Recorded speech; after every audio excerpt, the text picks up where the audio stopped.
В некотором государстве жил-поживал молодец Геркулес Иванович, и бродил он по миру в поисках приключений. Помогал он народу бедному, строил дома в селениях. И вот однажды Геркулес зашел в одно селение Бархатово с красивой природой. Вокруг селения леса, поля пшеничные, а на той горе жило чудовище лесное, народ боялся его.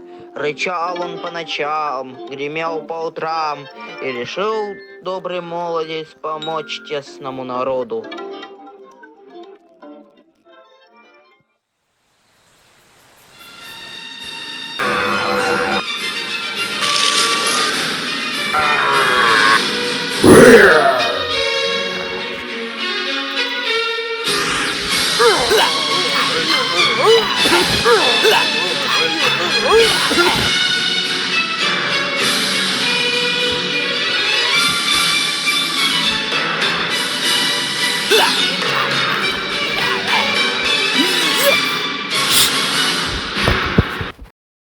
Вернулся в село с победой молодец, а народ благодарил его. Когда посмотрели на гору, гора-то лысая, все деревья повалены.